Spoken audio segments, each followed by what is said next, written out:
Aujourd'hui, on va faire une séance de lecture de la séquence 5, varier les descriptions. Donc, le titre, c'est Dans les hautes herbes. Cette leçon a pour objectif, c'est reconnaître la description des sensations, dégager les caractéristiques de ce genre de description. Alors, avant de commencer ou bien avant d'aborder le texte, on va faire un petit résumé du livre d'où on a tiré ce texte. Donc, le titre du livre, c'est Le voleur de pendant. L'auteur, c'est Alain Surgé. L'éditeur, c'est Rajo Éditeur. La date de publication, c'est 1990.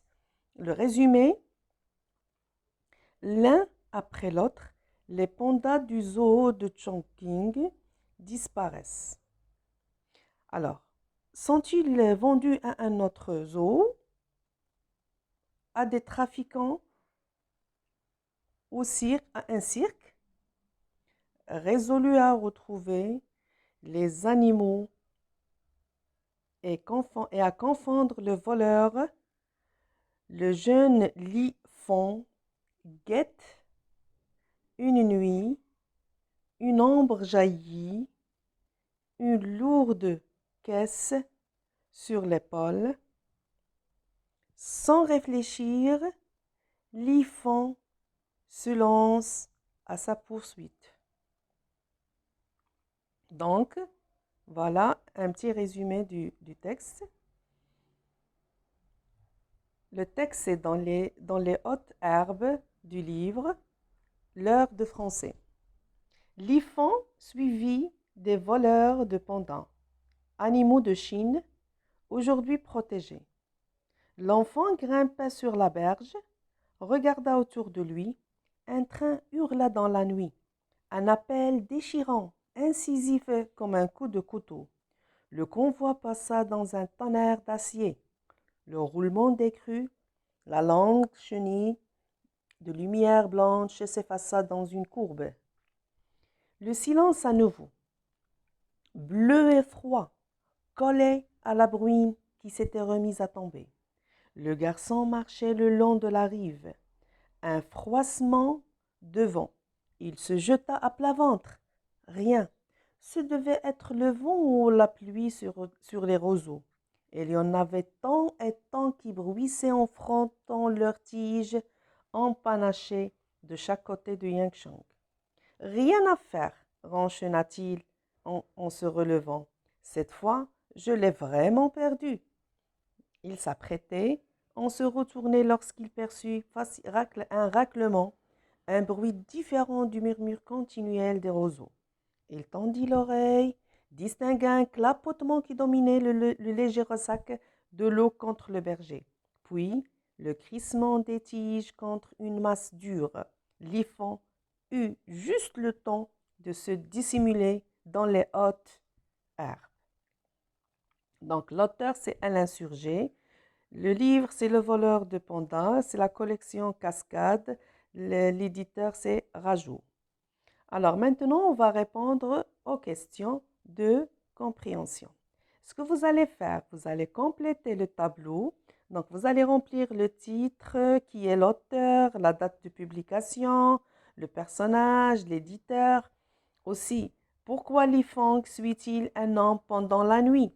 Et aussi, la question 3, compléter le tableau suivant. Donc, quels sont les mots de sensations auditives que vous avez trouvés dans le texte, les sensations visuelles et aussi les sensations tactiles? Ce que vous allez faire, vous allez mettre la vidéo en pause, 5 minutes, répondre aux questions et après passer à la correction. Donc voilà la correction. Le voleur de pandas, c'est le titre. L'auteur, c'est Alain Surgé. La date et publication, c'est 1990. Le personnage, c'est Li Feng. L'éditeur, c'est Rajo Éditeur. Pourquoi Li Feng suit-il un homme pendant la nuit? Li Feng suit cet homme car il est peut-être le voleur de pandas. Donc, le tableau. Le tableau, donc, les sensations Premier tableau, nous avons parlé des sensations auditives, visuelles et tactiles. Oui. Donc, hurlant, un appel déchirant et incisif, le silence, un murmure, un bruit, un crissement, un clapotement. D'accord? Ça, c'est auditif. Ça veut dire qu'il se porte sur l'écoute, l'oreille. L'organe, c'est l'oreille. Alors, les hautes herbes regarda la nuit, la lumière blanche. Ici, c'est visuel, ça veut dire c'est l'organe, c'est l'œil. Ici, grimpant, le garçon marcha. Ce sont les sensations tactiles. Ça y est, donc, nous, on a 5 sens.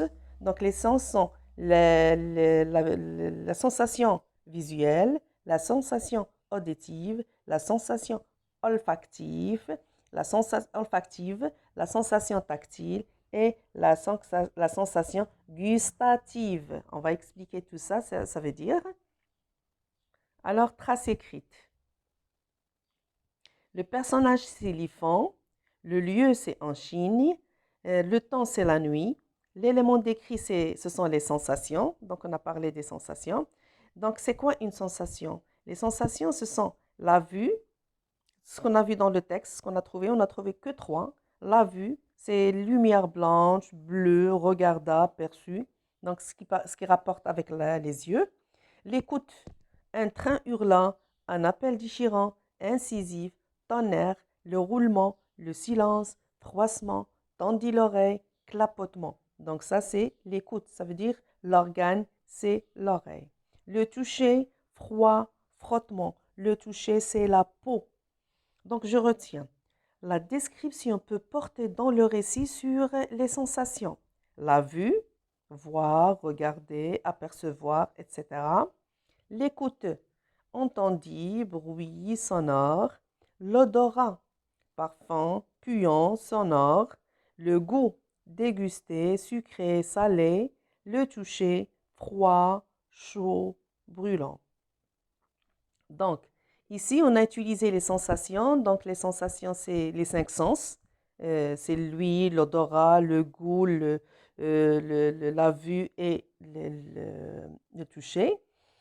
Et on a utilisé ces types de sensations. Pourquoi? Pour enrichir le texte et pour lui donner plus de vivacité. Donc, pour qu'il devienne un texte pittoresque et coloré. Ça veut dire, quand tu lis un texte où il y a ces sensations, ça donne envie d'avoir une imagination, comment elle est cette nature dans la réalité. Je vous remercie de m'avoir suivi et à bientôt.